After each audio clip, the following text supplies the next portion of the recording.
Let's take a look into Kyle's mind. The year's 1992, the month is October, in Cincinnati, Ohio. Young Kyle was 12 years old. Oh, wait a minute, we went too far back. Let's go forward a little bit. There we go.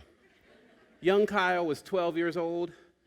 My body was about 5'9", 140 plus pounds. My mind was dealing with 7th grade things, so we can probably only imagine what was going on up there. And the Merry Mutants of the X-Men were making their debut on Saturday morning cartoons. Who knew that an animated black woman with long flowing white hair, with control over the weather, and a penchant for words and phrases so poetic would capture my heart and soul? Or a young 13-year-old Asian teenage girl who loved video games, was uncomfortable with her special powers, and had a slight streak of rebellion would be oh so relatable. And of course, every young pubescent boy discovering their love of the male physique enjoyed looking at the bright spandex that covered muscular bodies. You might ask yourself, what TEDx did I just walk into? Why is he telling me these things? Well, it's because in those moments, I can recall that my growth into the person I am today took root.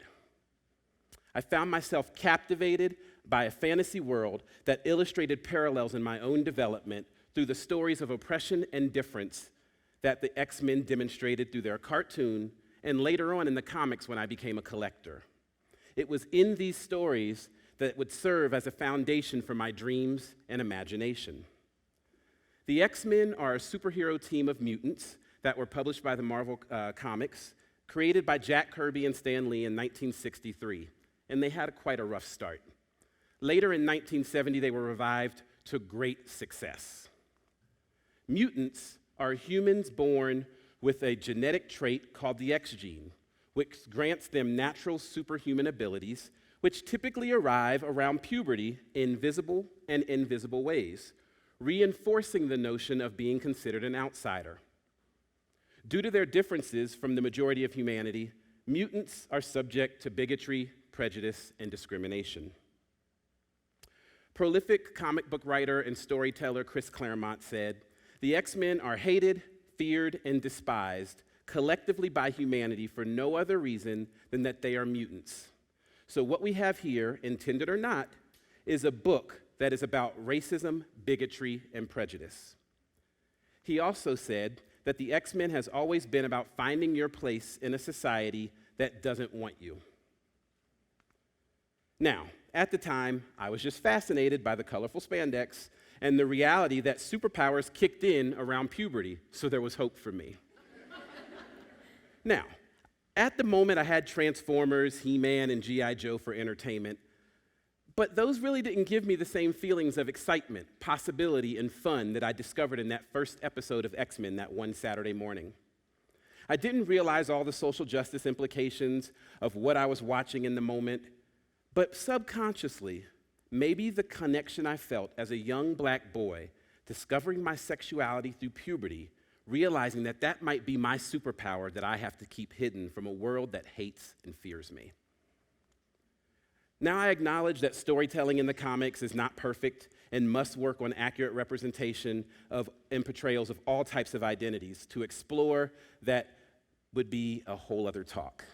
However, in that moment, that cartoon led me to a world of comics that to this day still provides me with parallels and insights about world dynamics and issues that need to be addressed in a platform that could reach across generations. To dream of peaceful coexistence, to imagine a world where one's authentic self can thrive, to dream about flying, teleporting, and traveling to the stars, to dream, to dream. Now, when I tell you that my dreams took me to places of battling creatures, reliving the stories that I read in the comic books, using my action figures to play out fantasy worlds in my imagination, and to dream of one day finding that secret door that would lead me to Earth 616, which is, for those of you that don't know, the Marvel Universe in both the comics and the Marvel Cinematic Universe. I used to dream and imagine being a mutant superhero with cool powers as an escape from the daily reminder that I may not be enough, as an escape from messages that told me things that I liked doing were no longer cool for young boys as I grew older. Little did I know at the time that I was battling what I would later learn is the cycle of socialization. The cycle of socialization, developed by Bobby Harrow in 1982, is a framework that explains how our specific identities we are born with predispose us to unequal roles in a dynamic system of oppression. We are socialized through a process that is pervasive, circular, self-perpetuating, and often invisible. And we are trained on how we are to be versus supported in becoming who we know ourselves to be. In the beginning of the cycle of socialization, we are born with no consciousness, no choice, no blame, no guilt. We're socialized by people around us to play our roles and follow rules. Socialization shapes how we see others, how we dream, it shapes our values, and it even shapes how we see ourselves. We are consciously and unconsciously bombarded by messages that tell us who has power and what access we should have through institutions such as education, religion, medicine, law, business, and criminal justice, and even more. We are further brainwashed through cultural socialization such as media, language, patterns of thought, holidays, and song lyrics. All of these messages are reinforced through a system of rewards and punishment that typically result in internalized feelings of stress, anger, dehumanization, and sometimes violence. And it's in those moments we have to make a decision whether we're going to maintain the status quo or we're going to challenge the system and really ask who we really could be. Socialization actively stunts our growth, our language, our abilities, and even our potential as individuals. When I think about the socialized messages I received growing up, I got messages that challenged my socialization, for which I was grateful. I had already been sat at the dinner table and told about my blackness and what that means in this society. I was told it's okay to like toys. It's okay to be in choir. It's okay to be in theater. However, other messages from the community, from school, from family, and society played into that mix that taught me what it meant in the context of being a young black boy and how I was supposed to act, who I was supposed to hang out with, what behaviors I was supposed to exhibit, and what topics I was supposed to talk about to be a part of the in crowd. Some of those messages were, you're going to play football because you need to toughen up. Now, I was 13 years old, 6'1", 180 pounds. I impressed the coach on the first day when my dad dropped me off at the fields. So I get the push to play football, though I had no idea what it was about. On the other hand, I received messages from church that said, you probably got all the young girls chasing after you at school, or you'll make a good husband to a wife someday, or my favorite, you're going to grow up to be a preacher. Those were mixed with messages that I received on the school bus or at school, where I got often questioned of, don't you think she's cute? And I remember one day when I took too long of a pause and they got fired back as a question of, you do like girls, don't you? Other messages I received were about my body not being the right shape or being too large or not being desired. All of these messages led me to having to find the words and phrases to use that allowed me to protect myself while I seamlessly passed between cultural boundaries in the hallways, on sports teams, and in leadership positions, all challenging my ability to fully embrace myself. It was overwhelming to manage and to remember the stories I had told and to whom I had told them to make sure that I fit into the right box. The stress of making small talk about topics that were deemed socially acceptable was sometimes painful. My mind and body were under constant attack from the influences of socialized messages. Through all of these transitions, I felt like Mystique, a mutant who could physically change her appearance to fit into any situation she ever found herself in. All the while knowing that behind my presented facade, all I wanted to do was talk about X-Men, play with my toys, watch the cartoons that I like, and yes, look at men in multiple stages of undress. Now, don't get it twisted. I had a happy childhood and I was a happy child. I have the receipts for that. However, just below the surface, the systems of oppression that has socialized us all played with my ability to authentically share all of me at once. So I maintained my dreams and focused on being able to best align my passion, my interests, and my authentic self that was deemed acceptable. Our growth can be tough on a lot of us. I bet some of us right now are resonating with having to navigate our own socialization of our own upbringings.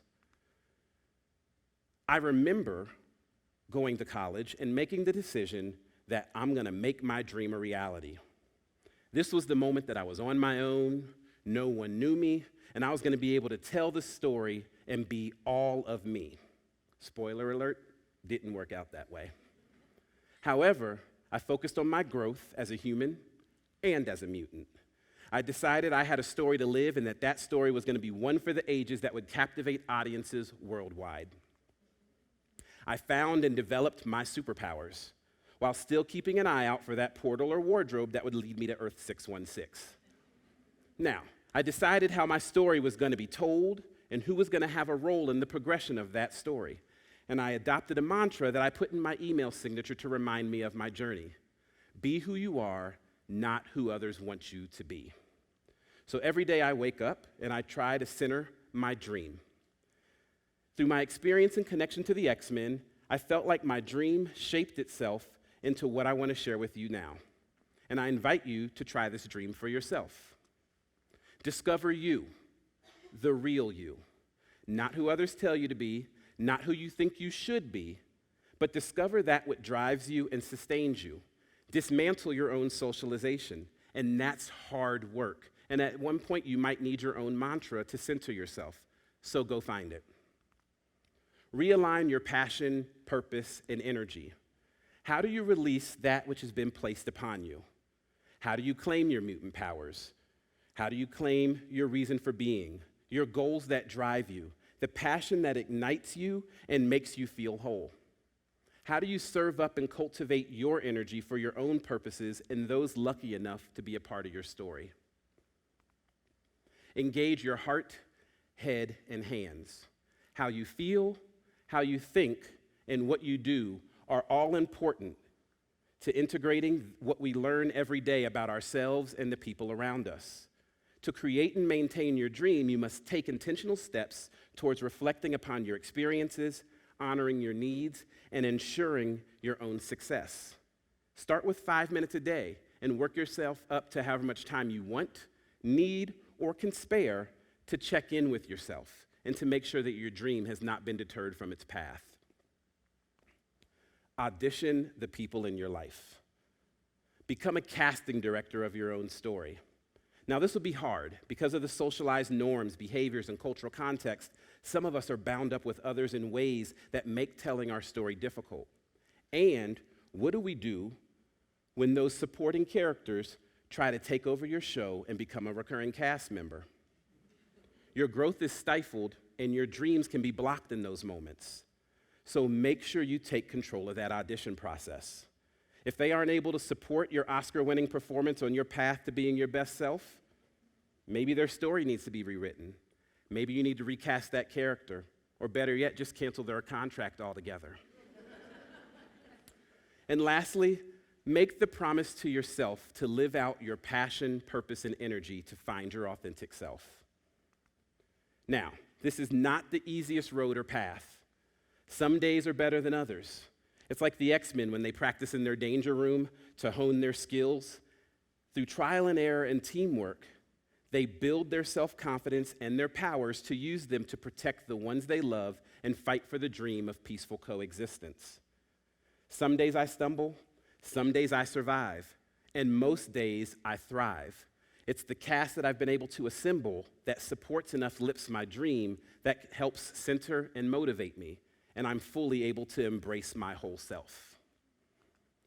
Now, what would it be like if we truly focused on our growth and worked towards achieving our dream?